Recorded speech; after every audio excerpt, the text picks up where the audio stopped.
Don't say us, Hannah called out.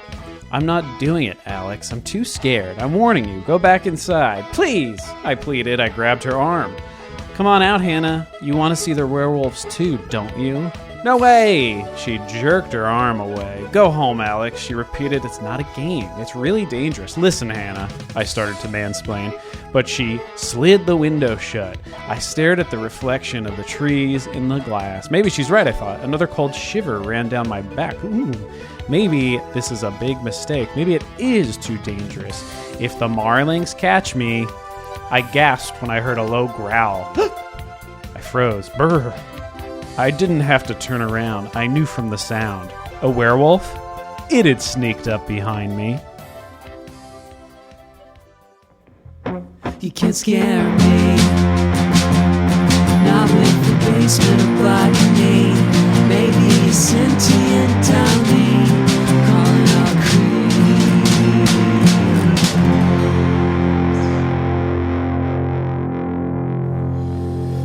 Boo dudes, welcome to Calling All Creeps.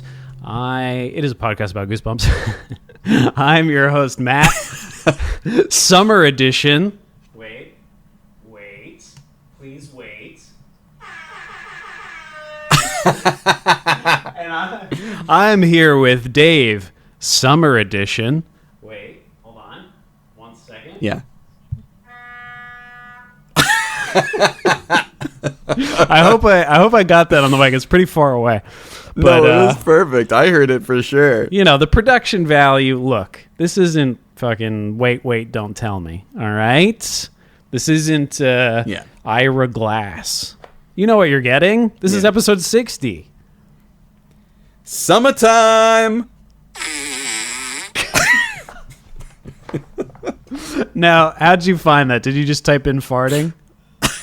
Yeah, that was called Human Fart Short, too. This is called Squeak Air Fart. Oh.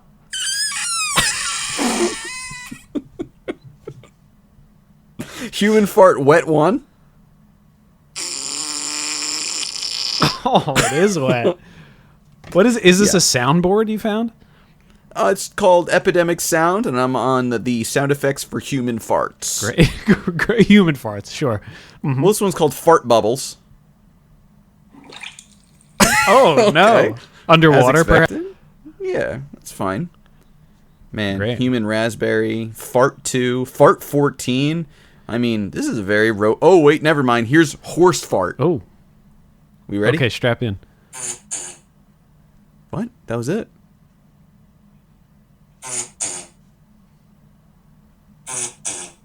Oh, okay. And then there's a whoopee cushion. Sure. That's not a whoopee cushion. Well, it's a bit cushion-like, I guess. All right. So this is how we started our episode. Sure. Literally. Well, But you had such... I ruined it. no. Can we go back to the summer one? Can we go back to the summer one?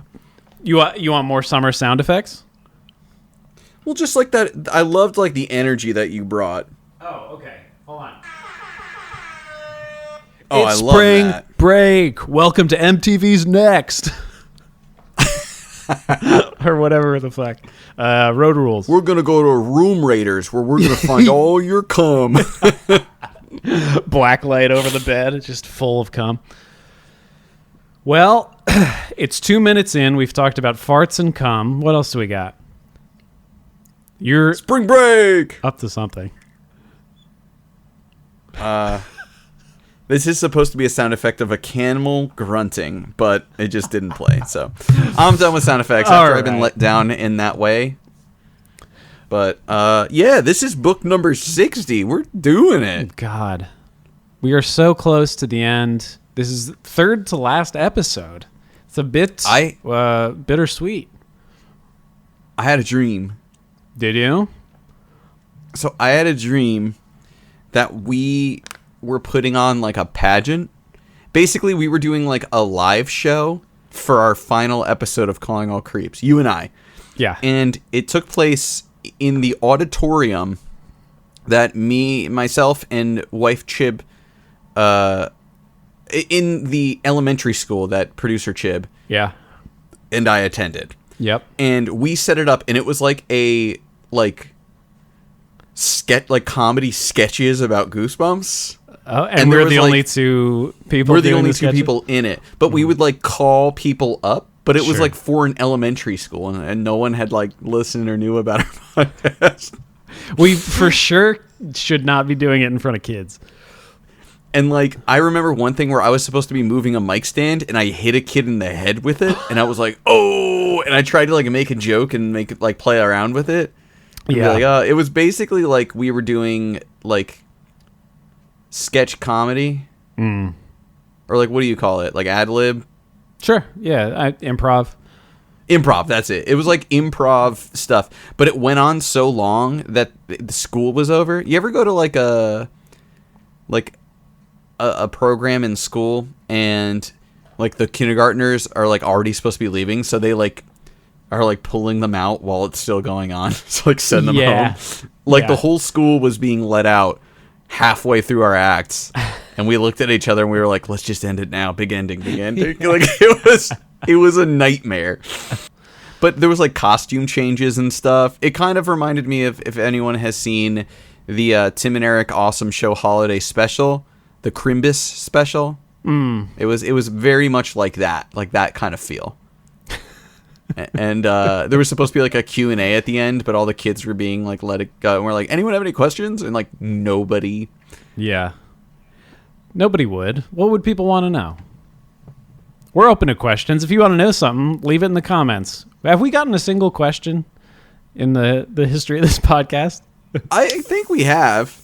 Okay. Nice. Nice Foley work. Get a Peeber. Which I guess people don't know. That's what we call PBRs. Yeah. Or what we have called PBRs. Peebers. I just wanted it. I just saw it in the liquor store. I just wanted it. Yeah, I guess people could ask us questions. Sure. What do you want to know? You have 2 more episodes to ask us whatever you want. Anything you want. Matt, how's your butthole health? It's good. It's good, I would say. No issues since the last time around. I do have the squatty potty, as I've mentioned before. I think that helps a lot, because your natural defecation position is actually meant to be a squat, not a sit. And a sit was invented by 18th century Victorian English for rich folks who had toilets, and they'd be these porcelain seats rather than like buckets or fucking, out the window or whatever other people did. The cool way, as they do it. Yeah. Just send us stuff. We'll answer. Let's just do Sure. a Q&A. We'll throw up on Instagram. It's like, what do you want us to answer in our next episode? Yeah. And whatever people ask, we will answer every single one.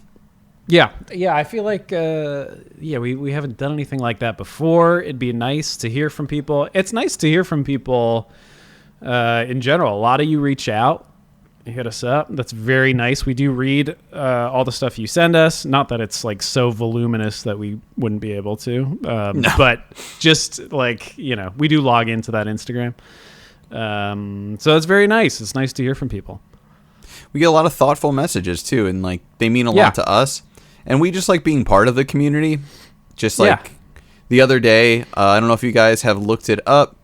R.L. Stine for Netflix did horoscopes, but they're based on the year, like a year, and also the sign, and all of them are just like shitting on you.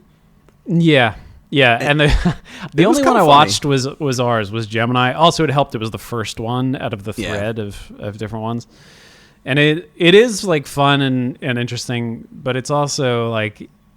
He's so half-hearted and clearly reading it. Like, his eyes don't even, like, really connect with the camera. They're off on, like, the cue card or whatever. And it's just very funny. He's so dispassionate. He definitely wrote them, though. I hope so. And I couldn't tell if his eyes are open or not, because he's just, like, staring through the camera. But there's one that you have to watch it for. I feel like it was, like, Pisces or something. And he was like, Pisces, you villain. everything. And then he was just like, fuck you. I will end you. You will die alone. And like some of them were crazy. It's like, you're great and you can do whatever you want if you had the inspiration to make anything out of your worthless life. Like, it was just R.L. Stine just fucking shitting on you. One was like, took place in like 1700s or something, and it's like, you are a witch. I hope they burn you like they should have years ago. You'll die a horrible, unfulfilled death. Like, it was just like, whoa. Like, ours was like, he talks about Y2K and boy bands. And we're like, yeah. But the other ones, he's just like, you're gonna get tetanus, and I'm gonna fucking piss in your wound, and you're gonna die, you bitch. I hate you. If I died from RL piss, that would be quite a death. I mean, more meaningful than the death I actually will have, which will be heart failure. In about, I don't know, 6 months. Your heart fails. Your heart fails, and then R.L. Stine pisses on it to save it. But like, I mean, even he doesn't have the power.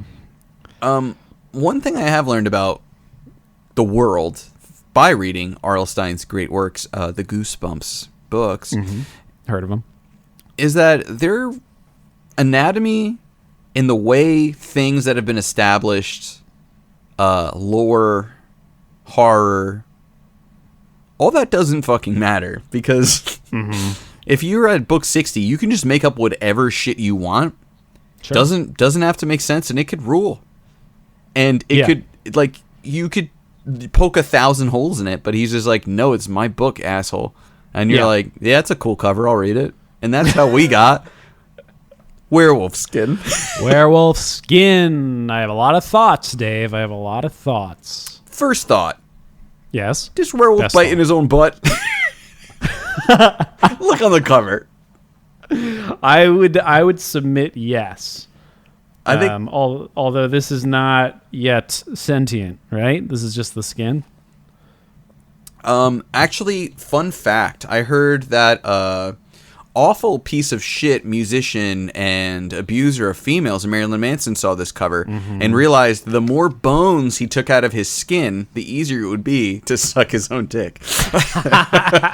And it was all thanks to werewolf skin. Yeah. Yeah, fuck that idiot. Who would have known that he would be... Who could have seen that coming? Yeah, it sucks because, like, it's going to ruin my favorite piece of media that he's ever been in. That's right. The Sum 41 music video where they play with his toy. Man, you know who was way ahead on the Marilyn Manson news was the New Radicals guy. Right? Because he had there's that bridge in the song. It's not even really a bridge, but he does that little like weird rap thing where he's like, and Marilyn Manson, come around, we'll kick your ass in. Don't forget. Now that guy rules. Yeah, and people were like, why are you kicking this guy's ass? He didn't do anything. He was on the Bowling for Columbine music video. Because, you know. Yeah. Yeah, but people maligned him for being a bad influence, and they're right. He is a bad influence because he's a fucking cretin. Yeah, imagine if he was on that and he was just like, I'm not gonna make people shoot up schools. I'm just gonna make them just mentally and physically abuse women. Yeah, horrendous. Well, you know.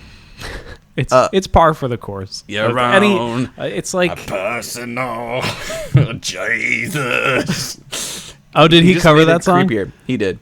Okay. So you know who originally did that song? Yes. Depeche Mode. Yeah. So Depeche Mode is like, you know, gothish, rockish 80s band. Goth. Yeah, it's like goth synth. I don't know. Morose pop for 40 to 50 year olds.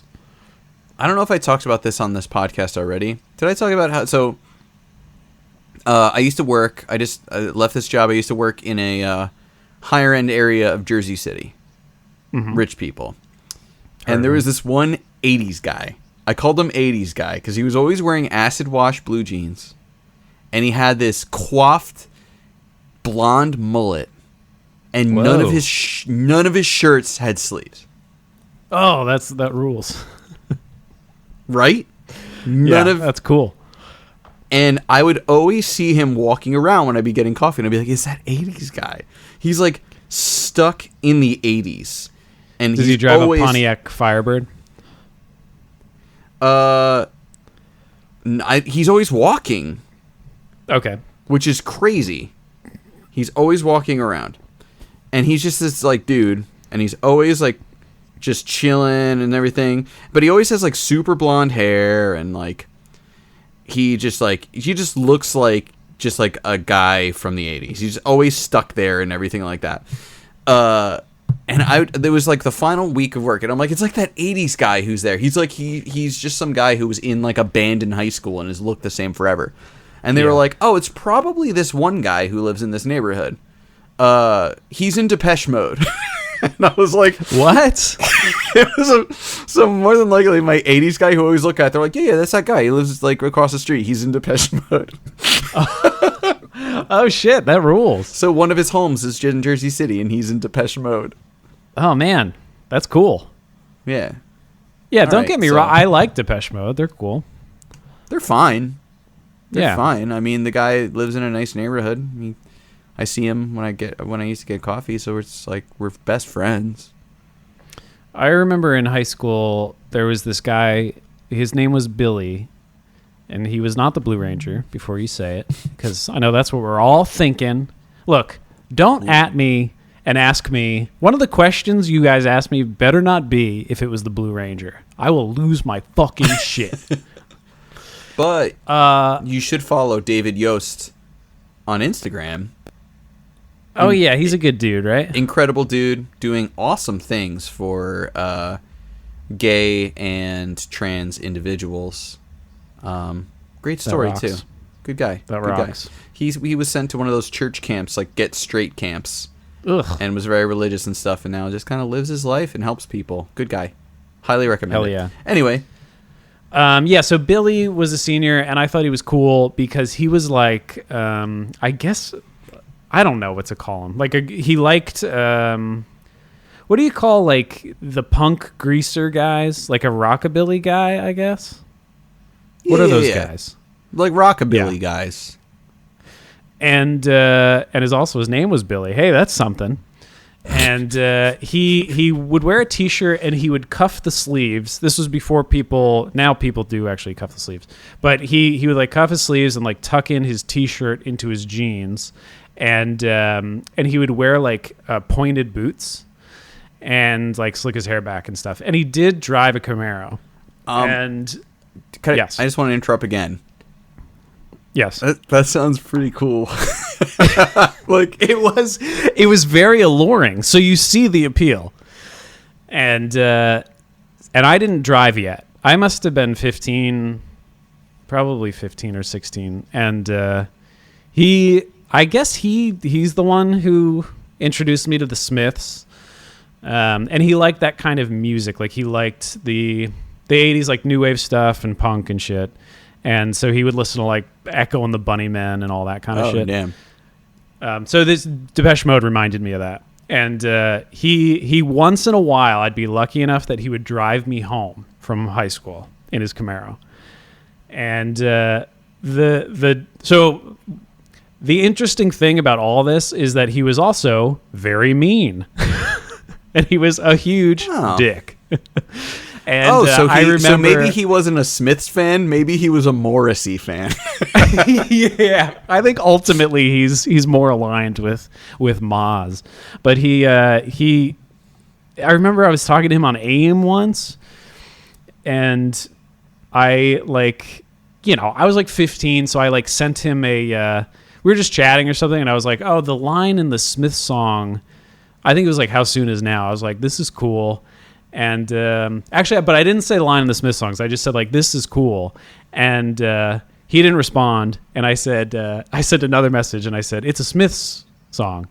And he was like, yeah, no fucking shit. And that just, I don't know why, because it's so innocuous. I mean, it is mean, but it's so innocuous. But I think about it all the time. Like whenever I hear that song. It sounds pretty fucking cool. Like, imagine if you were like, hey, you gonna put milk in your thing, and be like, milk? No fucking shit. Yeah, I'm gonna put milk in. Are you fucking kidding? Like, it depends with what way he's saying it, but it sounds like he was just He was saying it to be an asshole. Because he thought I was a dumb idiot. You know, I'm like a younger kid. He's young. I mean, he's 17 or 18. So, anyway. So have you? That story had no point. So the final episode is going to be about us reconnecting with Billy. I wish I could find Billy. Yeah, I don't know his last name. That's the problem. Do you have a yearbook? Oh wait, he was older than you, so he won't be in there. Yeah, I mean he would be in some of the yearbooks I have, but I'm not going into my mom's basement for Billy. I am. You know what I mean? On my way. Billy, if you're listening. I'll find you, you son of a bitch. Listen, Billy. We're coming and we're going to kick your ass. Werewolf Skin is a book. Yes. Number 60. Came out in 1987. 87. That's very funny that you would say that about it. Because I am right now, at this moment, currently not stalling, realizing that I didn't check the song. Well, look, okay, it's October 1997. Oh, it's still it's 4 Seasons of Loneliness by Boyz II Men. Okay. Could that get sadder? You're right, it can. Candle in the Wind, 1997, Elton John. It came out. We've talked about that. Yeah. So we don't really ad nauseum. We don't need to get into that because we already got into it heavily with 1997, how we just tagged it along, and anytime, you're bound to get a song renamed for if you're Elton John's friend. And then the movie is Kiss the Girls and I Know What You Did Last Summer. Oh, spooky. Those are both... Kiss the Girls is also a thriller, no? Yeah. Yeah. I mean, it's October. It's the Halloween times. Spooky times. Next month, can't wait to talk about it because all 3 movies are fucking wild. But I digress. Man. Little teaser. So this one, I feel like this is the most important date, time, and place thing that I found. On October 1st, Spice Hot premieres on cable. Oh, the porn channel? The porn channel. Okay. Do you remember the porn channel? I never had it. My grandpa did. Wow, that's cool. Because he had one of those like illegal boxes that just gives you every channel. Yes, my friend had the illegal box. He paid for it. Whoop, whoop, whoop, whoop. Yeah, my friend had the illegal box, and we I think we definitely watched Playboy. Maybe we watched both. We would skip to both. Because, well, it doesn't matter. I don't know. I'm trying to remember those sad, stupid days. Yeah, it was porn. I'm actually interested to, when I Googled it, because I was like, that's the Spice Channel, right? Like the Spice Channel? And I had to figure that out. So I Googled the Spice Channel, and there was a news article about how Spice went around the censors and everything to be able to put porn on TV, and how they did all these loopholes, and it was a genius way to put it through. It was just kind of interesting.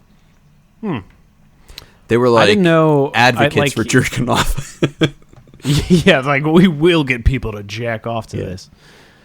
Yeah, that's the inception of that is later than I would have guessed. Although I haven't thought about it in 25 years. So yeah. On October 3rd, this is something I love. There is a hockey player. He is the ultimate hockey player ever. His name is Gordie Howe. There is Gordie Howe? Gordie Howe. Gordie Howe? Gordie when? So Gordie Howe, look him up. Most badass man ever. And there is something that exists in hockey named after him called the Gordie Howe hat trick. Okay. So a hat trick normally is you score 3 goals in one game. Okay. I do that all the time. The Gordie Howe hat trick is you score a goal, you get an assist, and you get into a fight. Wow. And that is the Gordie Howe hat trick, because this man played hockey forever and would just beat the shit out of people. And there's one photo, he would come back every now and then, just they'd sign him for a 1-game contract just to put him on the ice. And there's a shot of him in his 50s playing against like a young Wayne Gretzky. Like, it's wild. But on October 3rd in 1997, Gordie Howe, who was 69, wink, Nice. at the time, played in his 7th decade in the IHL's Detroit Vipers, a team. So he went for like a not NHL, like a lower league, and played. But he played. He played at the age of 69. Seems not smart, although it's very cool. I mean, he didn't die that day, so That's great. he's like so well respected. Look up the guy's history; it's fucking wild. It's wild. Yeah. He played forever. On October 20th, U.S. accuses Microsoft of violating a pact forcing the IE browser, which is Internet Explorer browser, on all computers. So it was like an auto download, which later, like, you know, Apple would just do with like a fucking U2 album. Yep. On October 22nd, Compaq testifies that Microsoft has threatened to break Windows 95 agreement if they showcased a Netscape icon. Man, that's the most late 90s thing I've ever heard. It's the war to be the browser of choice. Yeah. Fucking wild. I don't know. Fucking wild. I don't know. And now it's October. I just want to get to the book. I bet people are just pissed that we haven't talked anything about this book yet, but but it's October of 1997, and we always do this fun game. Top Halloween costumes of that year. Oh, yeah, baby. 1997. Mm-hmm. What were people dressing up as? Do you remember what you... I was actually something on this list. I don't remember. But I would guess... okay, I was 10. 97 is like... Power Ranger... I was probably in a Power Ranger zone at this point. That would be my guess. I feel like it was too late for Power Rangers. Really? Because you got to think, like... Yeah. Like, in a year, it would be, like, Pokemon and stuff like that. Like, you were in, like, 5th grade, I think, at that point, right? 4th grade? No. 4th, yeah, around 4th, I think. Yeah, you were in, like, 4th grade. Yeah. So that's Power Ranger zone for me. Okay. Or it could be Spider-Man. But so at this point, I'm past... Ninja Turtles was when I was, like, a boy. Like, 4 and 5. You were a man at 10. Now I'm a man. I'm watching Spice Channel. You were a pre-tween. Yeah, I'm cutting out those little pictures in the J.C. Penney catalog. I don't know. What you know what you were? Oh, but you can't tell me because I have to guess. No, I can't. Fuck the guessing. It's gonna take too long. I was me and my brother and my cousin. We all just put on black suits, got sunglasses. And I walked around with my father's tire air pressure sensor and went as a Men in Black. That rules. Yeah. That was that. Hell yeah. So that's cool as hell. Here were the top costumes. Spice Girls. Sure. Mm-hmm. Mike Tyson with blood coming out of your mouth. That's on the list? Holyfield with blood on your ears. That's insane. Apparently that was a good gag gift, probably in like a gag costume in like college. Scream Mask, 2nd year in a row. Oh, sure. But the number one, Jack and Rose from Titanic. Okay. But number one was Batman and Robin. Oh, the movie had come out. Yeah. So the other ones were just like ideas of big ones that happened around then, but the one that sold the most were from that franchise. That was Batman and Robin, so I think it was like a mix between... So that was like Batgirl, Batman, and Robin. I could have been Batman. I do remember having a Batman costume because I remember the pecs and the abs. Did it have nipples? The chest plate. I don't remember. Do you? I wish I took stock of that. Do you remember in those movies, like the costumes? If you look back at them, are wild because it was just like a big rubber chest that he was wearing, but it had nipples. Right. Yeah, I wonder. I mean, good call. Throw some nays on there. Who cares? Got some neeners going on in your bat suit. Yeah, that's right. Before this book's publication, the original title for it was "I Want to Be a Werewolf for Halloween." Great. Later, they realized that's a shitty title, and the book would suck. Sure. And Yeah. instead, it's just referenced by Alex 5 times. Thanks, Goosebumps Wiki. Werewolf Skin is one of the few books in the original series that is yet to be reprinted. However, it was released digitally, and it's the same cover, except they did like a 2003-2007 reprint series. And what they changed, the line that says, at one point they say, it's practically the 21st century. That, Yes. of course, was updated to it's the 21st century. As we know, our main character is a photographer. They discuss his camera as it's the old-fashioned kind with film.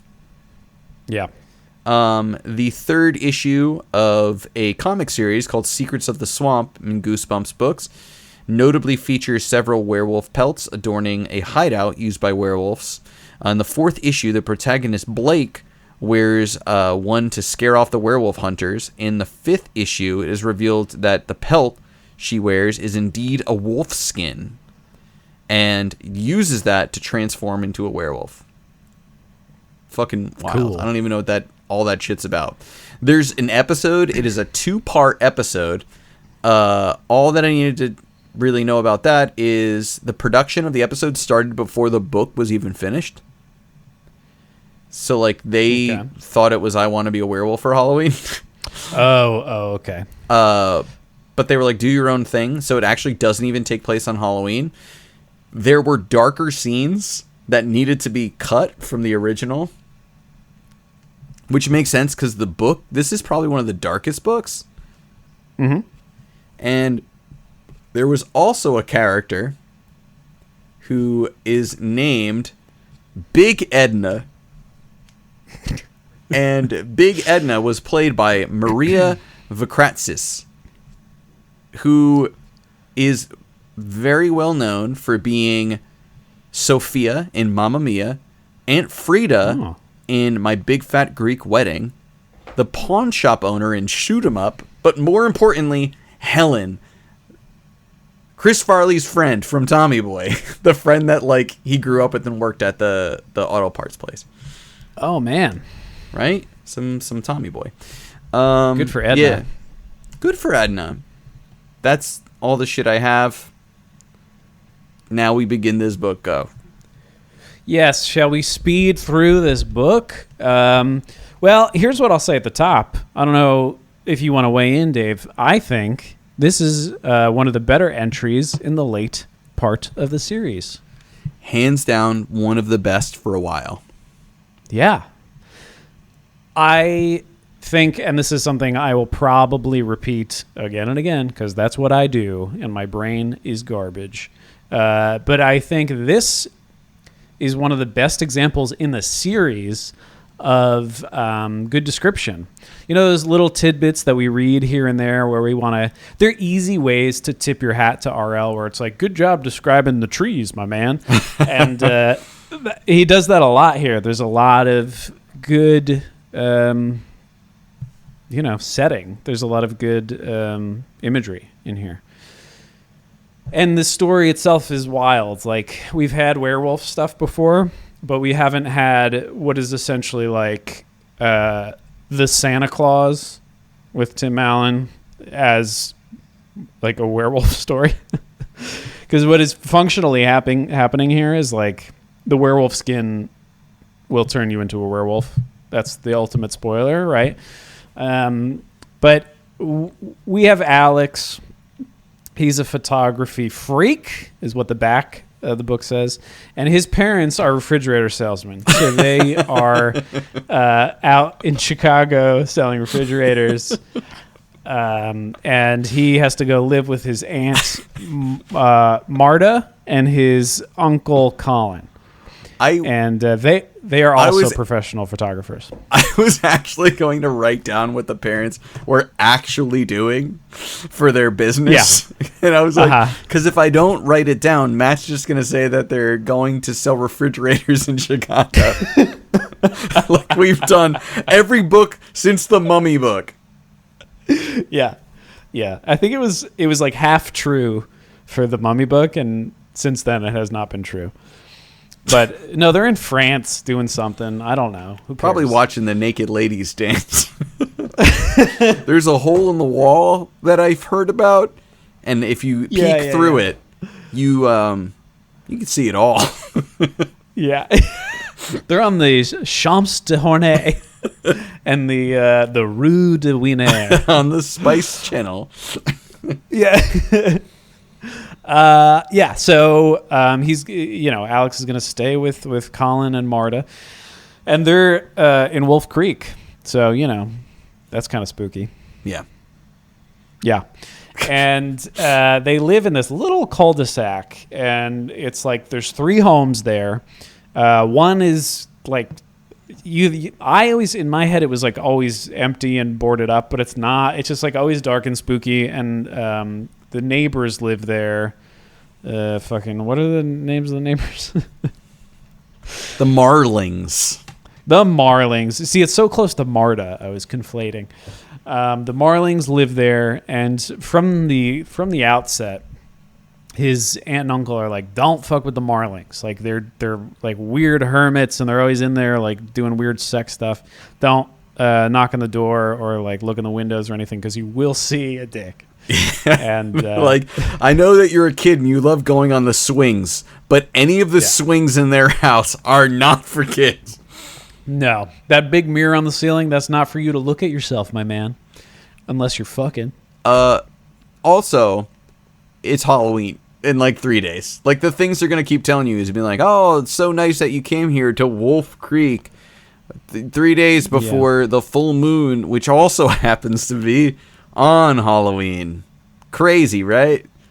And then they're driving, and they're like, "What do you want to be for Halloween?" And he's like, "I don't know, fucking werewolf." And then they're like, like they almost get into a head-on collision with a tractor trailer. Real. There's like a chapter where it's just like, I blink my eyes and like I see the road and I feel death's fucking dick slap against my lips. And then like they hit like something off the road, and he's just like, "What happened?" And he was like, "Maybe I should don't be a werewolf." And you're like, oh, okay. It's okay. I won't. Yeah. But they're very I don't know, they're playing coy about something, and like they're just being weirdos. By the way, can I ask, what's the mirror on the ceiling thing for sex? What is that? Like, what's you can the watch appeal? Yourself fucking. Right. That's it? Yeah, I think so. It's just so you can watch yourself fucking. But every time, I've never had a mirror ceiling as like a. I haven't either, but it's like if it's in the canon of like corny sex stuff, like that's one of the things. Yeah, but and it just always confused me. I will only think about Bride of Chucky, I believe it was, or maybe it was Seed of Chucky, where they like people are fucking and he throws something at the ceiling. And it turns the whole ceiling into like knives, like mirror knives that fall down on the bed and chop them up. Okay. That's a cool death. It's pretty cool. That's pretty cool. It's pretty cool. Yeah, I just can't imagine being in a position where I'm having sex and I still need. I'm so disinterested that I need to watch it from a different vantage point that is like not from my body. I like need to like pretend I'm someone else. I think it's kind of neat. You don't need to like pretend. You could just get different angles and shit. I don't. I'm good. Like you ever like watch your run on like one of the late Tony Hawks? Like you just played it, but you want to kind of see like you want to see different angles, like the cool shit you did. I haven't done that. I think like you don't. I experienced it, right? You don't. I'm not gonna nut harder. You don't finish like Mario Kart 9 and like at the end, it's like, here's when you hit people, and you can make it go slow motion. Like, you don't even do that? You don't even, like, peek? No. No. I'm not a peeker. I would try it. I would try to do a... You try a sex mirror? Just kind of see something. Like, imagine if, like, you could see, like, you're like, oh, I could see boobs and a butt. This is awesome. Okay, so the mirror would give you the view of the butt. It would give you everything. It's just like a full kind of like it's like a full wraparound sex experience, I imagine. Like a virtual reality, but I'm in reality. You know what I mean? Yeah, but this is just like, you're getting a live feed of the butt though. Okay. Also, here's just a side note. I always wanted to go to like one of those like hotels, like couples hotels that has like a hot tub that's shaped like a heart or some shit. But sure, just a lot of jizz in there. That's exactly it. I got to be like the first customer because I just know that place is. Right. It is just the fucking like deposit slip for load bank. Mm-hmm. Yes. Those jets are full cum. Yeah. They're crusted up. You got to see the contractor leave with like his bucket of grout. You're like all done, ready for you to nut. I almost choked on that beer. You're like, I'll finish up. I'll hang the shower curtains. Don't worry. Like, because you know that he'll be like, well, finished it. Let me just make sure it's load proof and just like blow. Because that's just business standards. Yeah, you pay for the extra epoxy so that your load doesn't bake into the fucking ceramic. Because then MTV will show up and they'll bring their black lights and they will blacklight the shit out of you. You're gonna be so embarrassed that you gave into everyone's fucking biological imperative that you shouldn't be ashamed of. Yeah. So anyway, Alex brought a load worth of film to this trip. He did many loads because there's a Halloween themed photo contest for taking a spooky Halloween photo, and he, as a photographer, he wants to win. He does. He wants the title. He wants the belt, and he wants the pride. Of course. And most of all, he wants to make Colin and Marta proud. He does. Sorry. And they're working on a project right now where they are currently photographing nighttime animals. Colin and Marta are. Yes, Colin and Marta, aunt and uncle. That's what they're doing. So yeah, and that's also the reason. So Alex is. I just had to look up his name. Alex is out, or is his aunt and uncle are out every night. So Alex is wondering like what they're up to, and they're like, oh, we're nocturnal animal photographers. There's some wild shit out there. Yeah. So anyway, in the third house, in one of the three houses, there's a little girl named Hannah, who you might remember from Ghost Next Door much. Yep. Heard of it? Yeah, heard of it. Yep. She's not a ghost, though. Sorry. And she is a friend of Alex, and they get on well. And the thing about like trying to recall this book is not much happens. We say that a lot, but it is just like a series of like he goes to school for the 2 weeks. He's only staying with them for 2 weeks, Alex, and he has to go to school during that time. Yeah, it's a fucking bummer. He meets the two bullies out in the woods because he hangs out with Hannah in the woods. And, like, one of the bullies, his name is Arjun. It's Sean and Arjun. And he's like, what kind of name is Arjun? Is it Indian or something? And he's like, I am Indian. I am different. And I was like, dude, why do you got to point this shit out? Just put a kid's name in it and just make him a kid. Just leave it in. Yeah. Yeah. I didn't know. I mean, it's bad and it should be removed. I wonder, though, if RL's motivation there was to actually be educational, inclusive, but it's to just like show kids that like here's an Indian name that can also exist, outside of your like Fox Kids bubble in white suburbia. And also like within the past like 5 or 6 books, there's always just like, hi, my name is Sam. I am an African American. And you're like, what the fuck? Just talk about. And it's gross to read now. Yeah. But, different times. This was, Princess Diana just died. It was hard for everyone. That's right. Yeah. But, like, so they hang out, and he keeps peeking over at the house, the Marlings. Yeah, he's obsessed with that. And, like, the fucking windows are scratched up, and there's shredded curtains and stuff, and whatever. Unimportant, other than they said, like, you're going to get in trouble, and they have really mean dogs. Yeah. Apparently, he comes across... There's a part where there's a deer's head that has been torn off by an animal outside, and it is probably the goriest thing R.L. Stine has written. Yeah, one of two things that I could think of off the top of my head in this book that are super gory. Yeah. And he says, again, he wants to be a werewolf for Halloween, and that's where we get a really cool line from Arjun and Sean, where they just say, we have enough werewolves in Wolf Creek, and they walk away. Yeah. Yeah, I don't know. I mean, they're in the woods a bit. There is some of the vibes of this book is a bit like, if you know the iconic movie Rear Window, Hitchcock's Rear Window. There's a few scenes that are sort of make you think of that a little bit, because it's Alex sort of peeking from his room at his aunt and uncle's house, looking at the Marlings' house and seeing some like funny shit happening. Like, basically the Marlings look like they're leaving the house through the back window, and they're just sort of like these silhouettes because there are no lights. And then they sort of like get down on all fours, and it does look like they are fucking. No, they are. They're werewolves. Yeah. And so that I did enjoy that too. Like, there's this like classic spooky element to this book that popped up a few times. So that's sprinkled in there. There's also like a scene with Arjun and Sean, was it? Yeah.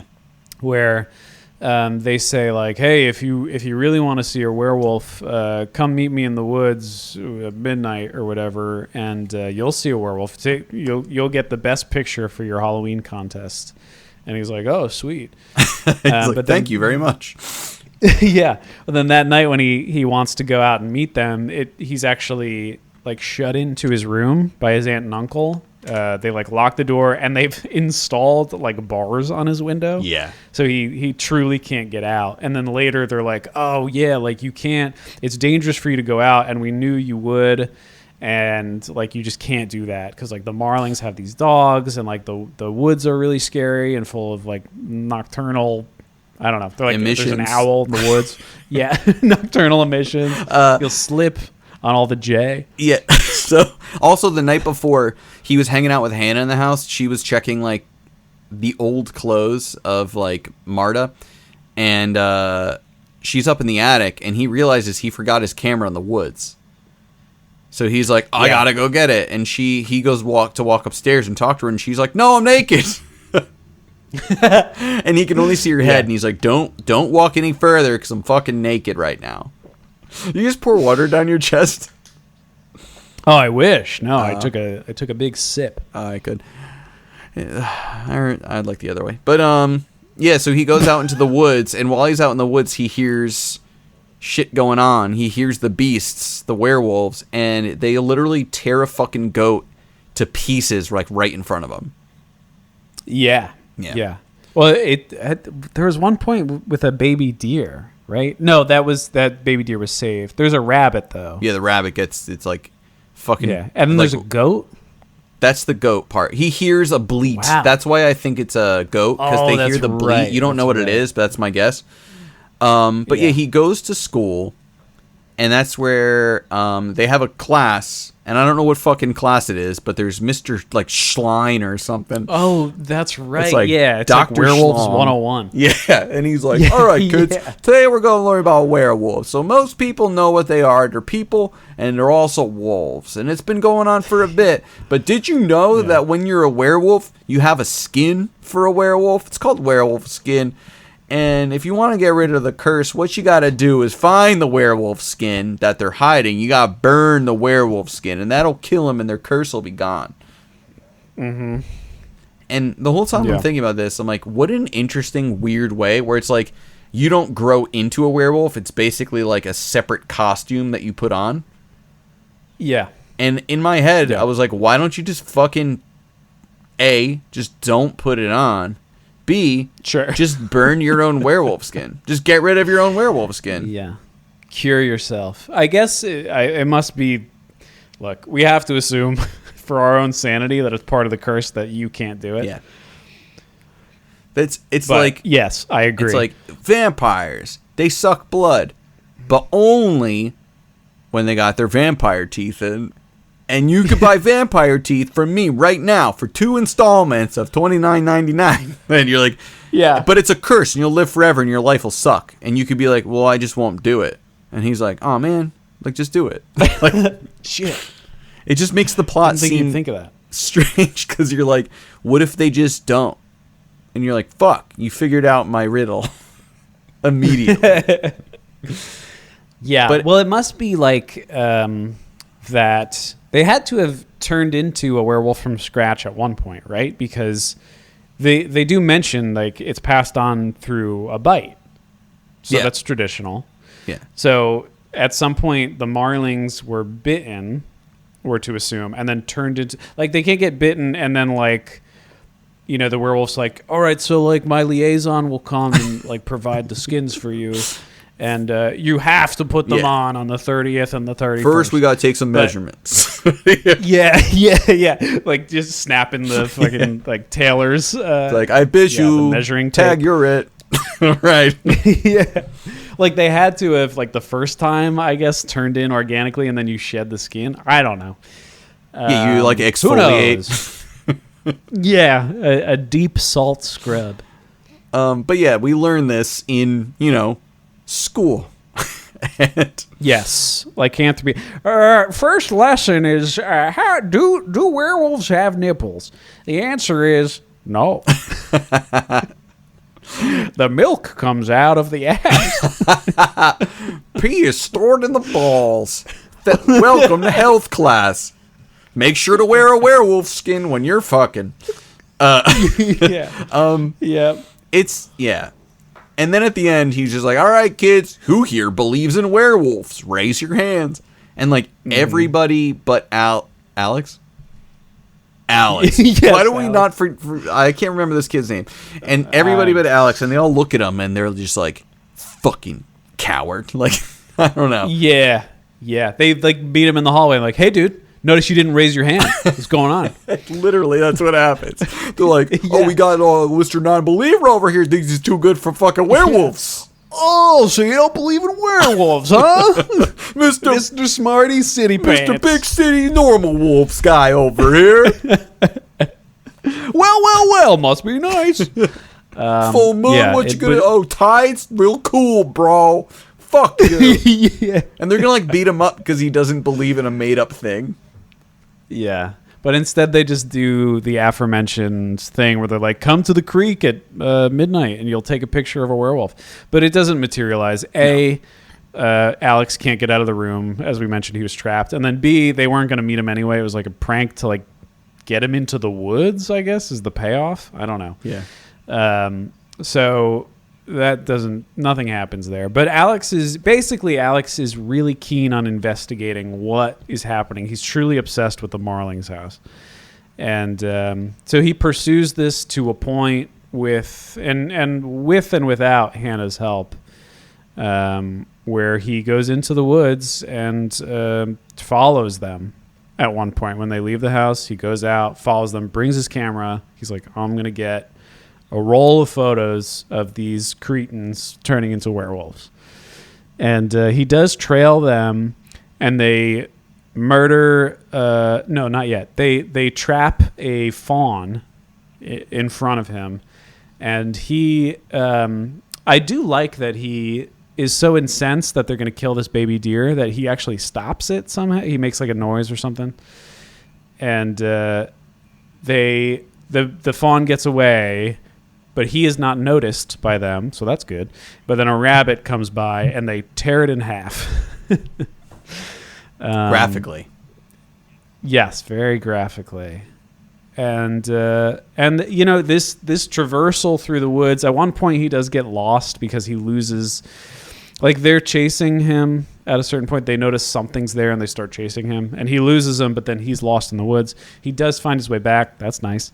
And then like sees them shedding their werewolf skins. And can I just say, this is the point, right? Where this is an actual twist.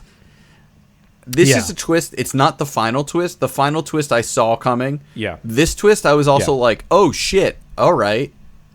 And it wasn't the twist I thought too. So go for it. And this is that the Marlings are not real, first of all, but they're also Uncle Colin and Aunt Marta. Either that or how I took it, I feel like subtext. It seems like Aunt and Uncle fucking murdered the Marlings and are using their home. Because like the scratches on the doors internally and stuff sounds like they went in there and fucked them up as werewolves. Yeah, right. Because it's like, why is this house being utilized at all? Yeah. Right? Like, yeah, so that would make sense that they killed the occupants and are now using it as like a weird werewolf lair. Yeah, and also something strange is like in the beginning he just walks close up to the door to be like, I'm not scared, I'm going to take a photo. And they were like, we just got off the phone with the Marlings, and they're like, hey, you got to stop. Yeah. Then the next day, it's like, the police called, and they're upset because you were near the Marlings' house. And you realize the reason that Marta and Colin know that he's spying on the people going in and out of the window is because every single time, it's painstaking to me because I'm like, you fucking idiot. It's always like, I turn the light on in my room and then walk over to the window. Which I think is a great detail that R.L. Stine put in because, like, literally he's like, oh my god, a werewolf! Like, at night, in a window, staring down next door, like, they could just see him. So they're probably like, this fucking kid. Like, you wonder why they put bars on his windows and shit? Because they see him like, he's a moron. Losing his shit, being like, a werewolf, whoa! Like, yes. Yeah. The least or the most conspicuous person. Sit down before you hurt yourself, fucking idiot. Yeah. Yes. So what? They're gonna burn the skins, right? Hannah and Alex. Apparently, burning the skins because they were like, no, if we burn the skins, they'll die. I'm not killing my aunt and uncle, which is crazy because. Correct me if I'm wrong. I don't think Mr. Schlong ever even said that. Like they like made up new rules because he was like to remove the curse, you burn it. No, but it does. I think he did mention. He's like, they'll die. That, yeah, it kills them. Bummer. Somebody can fact check us. I mean, whatever. But or don't. Oh yeah. Okay. God, he talks so much about werewolves. It's there's so much in here. You can tell that like in his contract. It was like, you can talk about werewolves for one class every year. And he just waits all year. Just be like, oh boy, can't wait. It's almost Halloween. Wait, ooh, today's the day. He's got a little wolf stamp on the clock, like, on his calendar. He's so excited. Mr. Schlong and his werewolf day. It says they must hide their wolf skin until the next night. They must hide the skin in a safe place because if someone takes the werewolf skin and burns it, the werewolf will die. Cool. Oh, so they'll die. The red-haired boy repeated. Yeah. Sick. That boy sounds very relatable and awesome. Being a fucking redheaded boy who also thinks things are cool. Yeah. So they decide. He tells Hannah, and he's like, "Listen, aunt and uncle. Turns out they're wolves. What if we hide their skin? Because I don't want to murder them." She's like, "I have a great idea. What if we just run around in them?" And that way they won't know to find them because they're on us. And yeah, like a lunatic's plan. How about that? Yeah.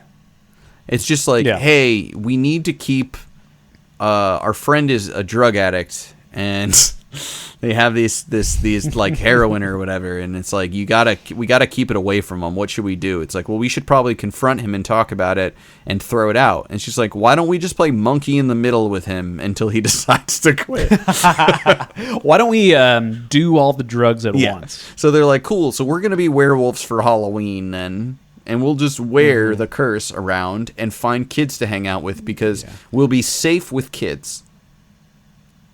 Yeah, it's very stupid. And RL is sort of acknowledges that it's stupid because he's like, I don't know if I was just tired or if it made sense, but I went for it. Yeah. So yeah, they do that, and they are immediately tracked down, and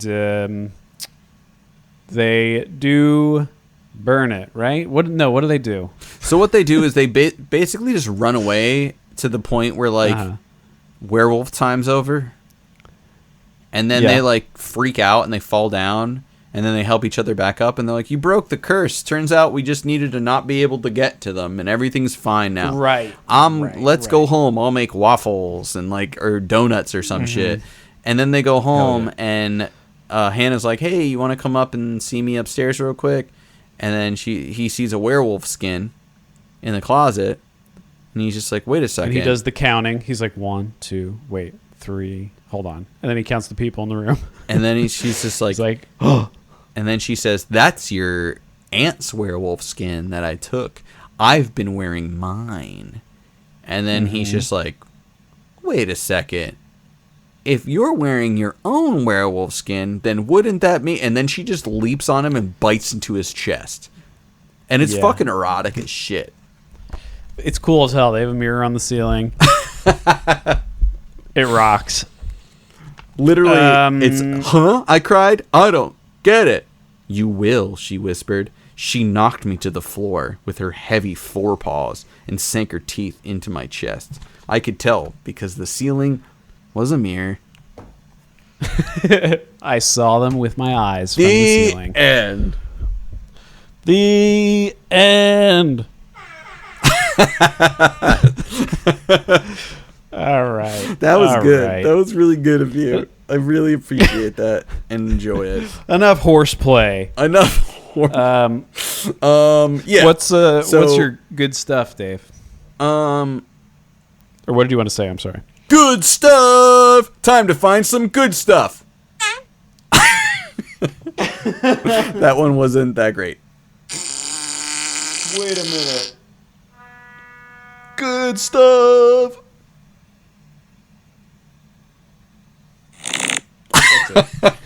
Sorry. All right. So good. First thing I liked was the bus driver. I love the balls. So in the very beginning, his refrigerator parents can't even refrigerate him all the way over there. He just gets a bus to drop him off, and the bus driver could give a fuck about him. Like literally, the bus driver, like, he's like, "Is somebody meeting you here?" As he grabs his luggage. And he's like, "Yeah, I think that's my aunt and uncle right now. Don't worry about it." And he looks back, and the guy's already, like, leaving. He's like, "That's nice. I don't give a shit." I thought that guy was awesome. Yeah. The very beginning has a super cool horror movie feel with, like, the whole, like, Wolf Creek. Everybody's kind of on edge, and aunt and uncle just seem a little off, and the whole, like, werewolf, oh my god, and, like, it's so high tension for no reason, and then it goes back to being like, we're just your nice family. So it was very, like, Netflix horror movie. I really liked this. It said, "We made our way through the trees. The fading sunlight filtered through the leaves, sending shimmering spots of gold over the ground. Our shoes crackled over twigs and dead leaves. I found a gnarled old tree, bent over like an old man. The bark was pitted and wrinkled like an aged brown skin. Fat gray roots reached up from the dirt." And another part of that, "I started to snap photos of the bent old tree. I stepped back and leaned against a tilted birch tree.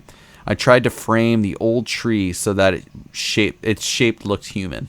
Like, that's awesome. Yeah, it rules. There's a lot of that in here. Awesome. The description in this book, like the plot were like goofy, but like still very good for a children's horror book. But like, yeah, I liked it. Then I moved all around the tree, photographing its creases, its wrinkles. I shot one slender branch that lowered itself to the ground like a wary arm. Yeah. Page 25, there's a deer's head that gets torn off. That is the goriest fucking thing. Yeah. So Arjun's describing it, and it's just like some kind of creature tore off a deer's head, tore it clean off. "We saw it," Sean reported. His dark eyes glowed excitedly in the dimming light. "It was so gross. The deer's eyes stared up at us," Arjun added, "and bugs crawled out of its open neck." "Yuck," Hannah exclaimed, covering her mouth with one hand. "You're making this up, right?" "No, I'm not." Sean glanced up at the moon. It's almost the full moon. The full moon makes all strange creatures come out of hiding. He continued speaking so softly his voice was above a whisper, especially on Halloween night. Yeah, I pictured the deer's head lying on the ground, pictured the shiny black eyes staring up blankly, lifelessly. It's fucking dope. Just like severed heads and shit. It's pretty cool.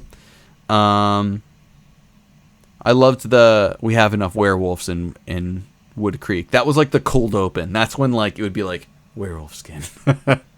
Yeah. I think I just wrote that Uncle Colin is a mood, which is very Instagram thing to say. Sure. Because at one point it's like there used to be a song about a rag doll. By the way, Hannah's just like, I'm gonna be a rag doll for Halloween, whatever. There used to be a song about a rag doll. Aunt Marta said, "Remember it, Colin?" My uncle shook his head. "I don't remember anything anymore," he replied. I'm lucky if I remember I'm lucky if I remember to get up in the morning. And I was like, yeah. And they're like, oh, Colin. He's basically like, you remember stuff? And he's like, I'm lucky enough to be fucking alive. Yeah. And I like that. He's like a grizzled war vet. Yeah. All right. What did you like? Probably some overlap. I mean, there's a lot of description in here. I'm going to kind of lean where my laptop is because that's where I have me notes.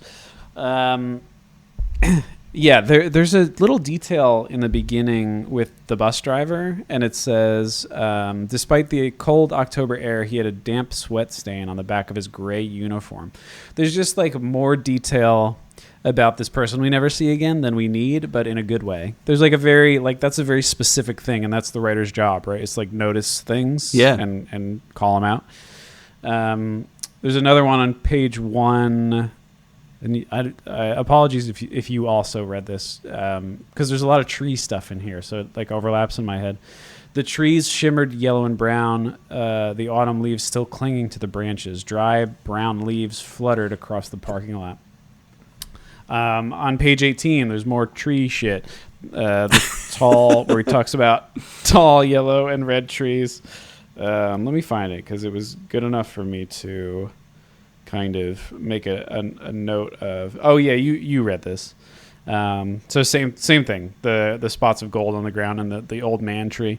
Page 46. Some of the leaves. Guess what they did, Dave? They slapped wetly. Yeah, wetly slapping. Wetly back. And page 53. Keeping the beam of light in front of me, I trailed the footprints, following them over the grass. Period. Across the Marling's weed-choked backyard. I thought that was nice. Like a little hyphenated weed-choked. Like to say something is weed-choked and this is a 5th grade reading level. Yeah, blaze it. To describe it that way. Yeah, 420 blaze it. 420 blaze I'm a little weed-choked right now, Dave. 311. A little weed-choked. On page 56. Just, again, small details. This is his aunt, Alex's aunt. This is just a nice bit of human behavior. It says, like, loving human behavior. It says, "We really don't want you out there at night, Alex," Aunt Marta said. She pulled a piece of lint off the shoulder of my T-shirt. Then she tenderly brushed my hair back with her hand. "Promise us you won't go again."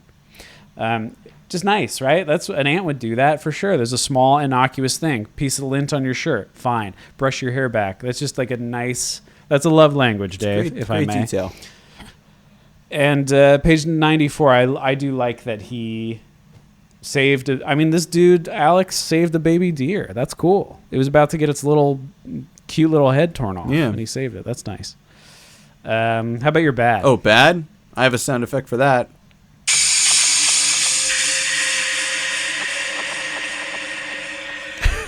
Is that an echoing toilet? It was called Horror Accent. Okay. What about this one? These are not that fun. Oh, that one was kind of cool.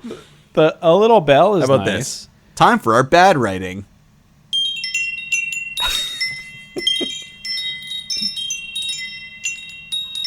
How about this?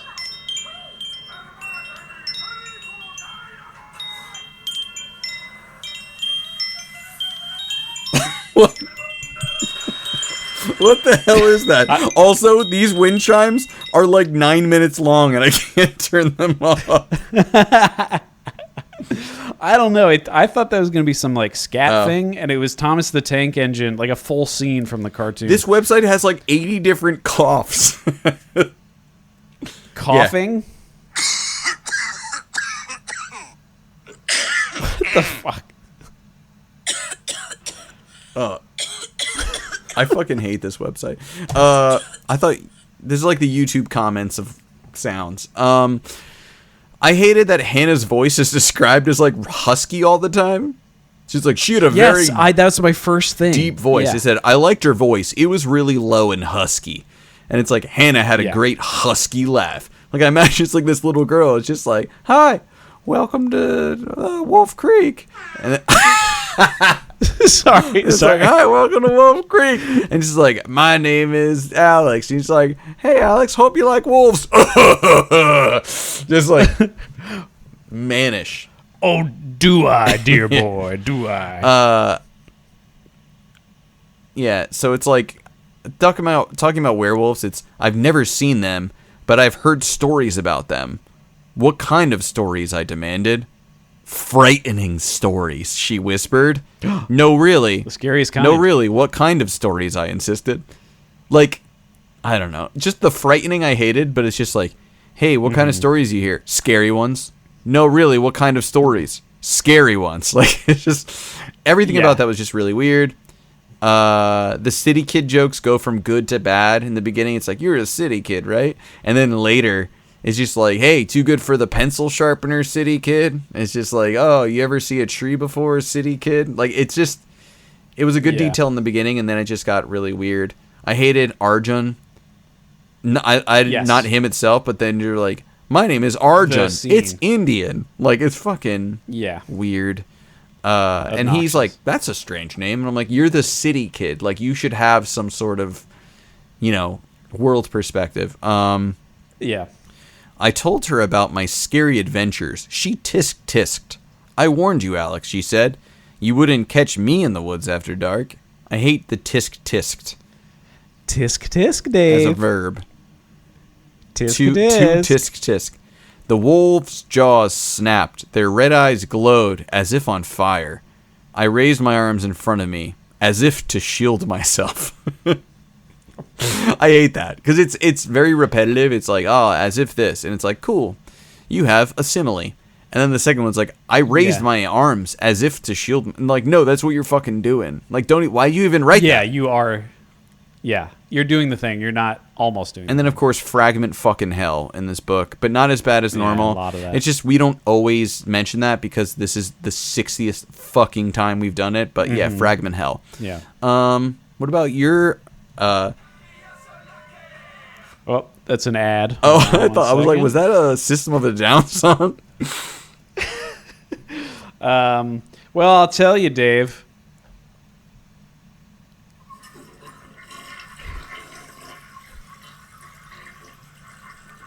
Was that a toilet flushing?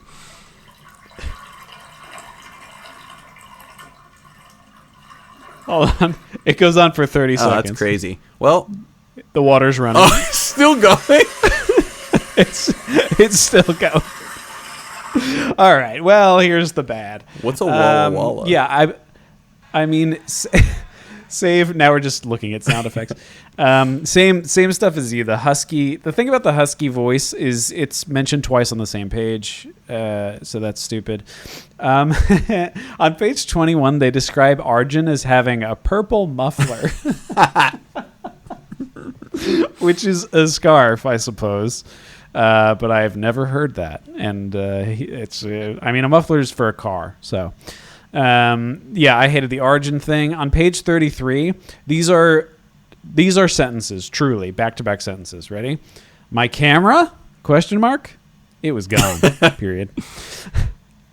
Pages 45 and 46. This is where he's running away from the wolves in the forest. I don't get what the fuck he's doing. Like, he runs away in the opposite direction of home, and he's like, I was running too fast to stay on the path, so I just went into the woods. And I guess it's like, well, if you run away, you're gonna just get up and go. So I guess I could see that, but like, it's bizarre to me that he like goes the opposite direction and can't stay on a path. That's it. How about our famous spook and scare? Oh, that was awful. Ugh. Is that a burp? Pick a number. It sounds like pick a number between sounds like throwing 1 and up. 15. Oh, I'm gonna go with 9. Please hold. Number 9. Number 9. Do they not have a? Oh, there we go. that's number 9. So That was top a direct spook and one. scare, best dressed, and alternate title. Yes. All right. What's your top scare? I'm a bit claustrophobic. I don't like being stuck in my little room with bars on the windows. If prison bars suddenly appeared on my windows without my knowledge, I'd be alarmed. Thank God we do pooping in pots below our beds. That was the first thing I thought of. I'm like, what if this kid got to piss? If that was me, I would be like, Yes. well, looks like I'm pissing all over their door. Yeah, I also have a thing, speaking of how you get to a big piss, I have a thing where I basically need water around me at all times. Like, I need a water bottle by my bed. I need to just, like, have access to it, or I will lose my fucking shit. So that would freak me out. Plus, yeah, I wouldn't be able to relieve myself.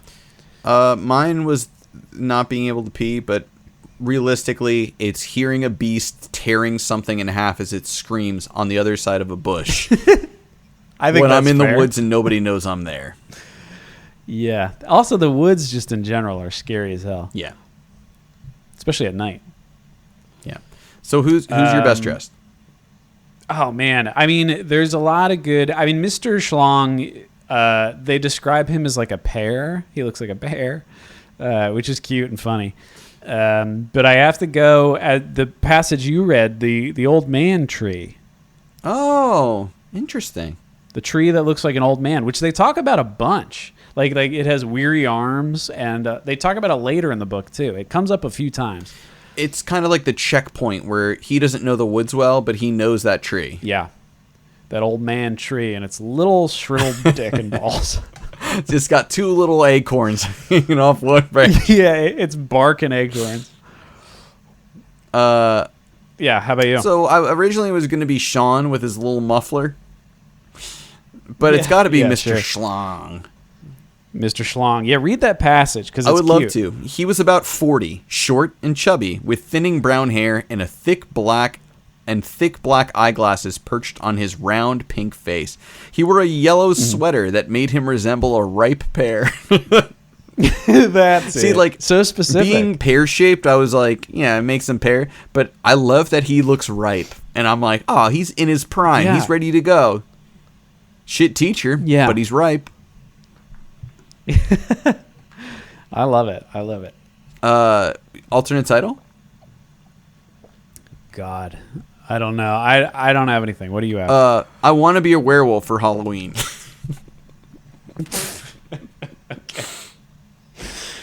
Okay. I'm gonna go with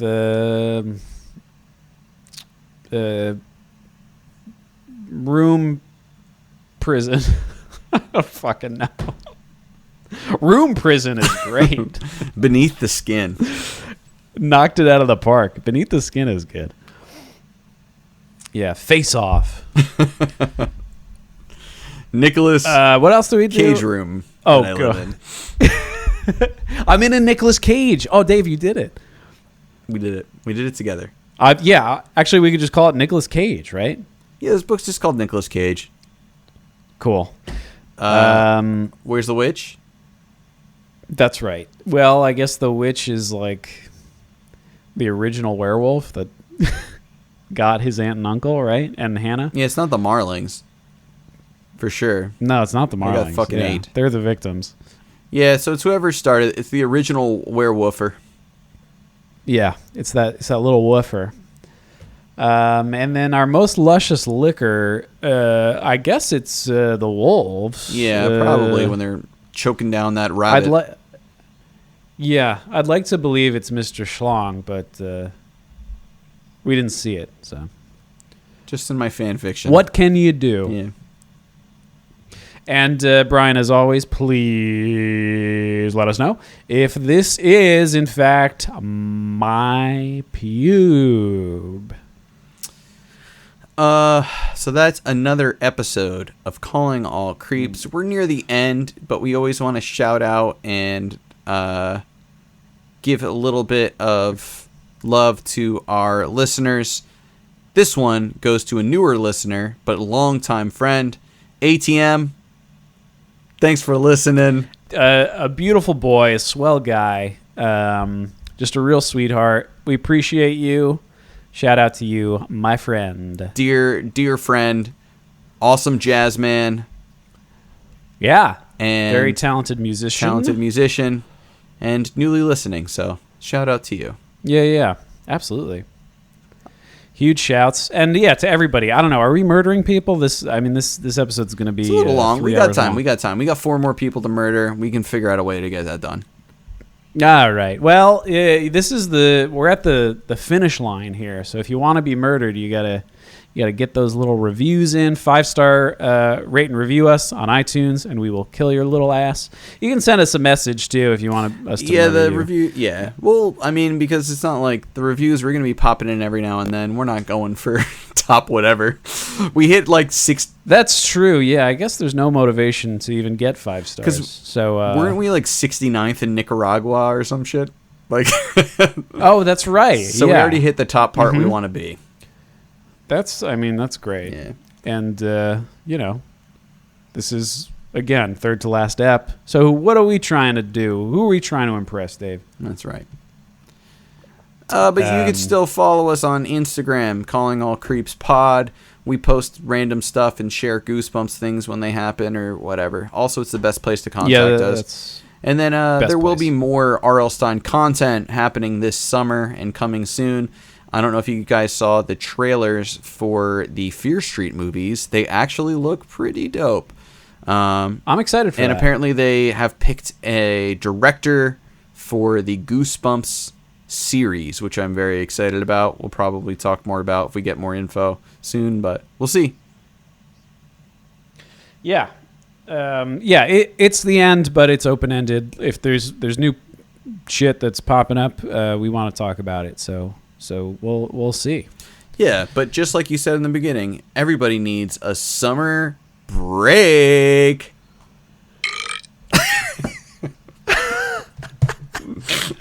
And I would just like to say goodbye and good luck, summer edition.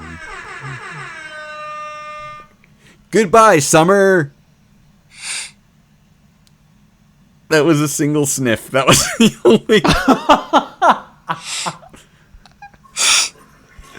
That'll do it for us.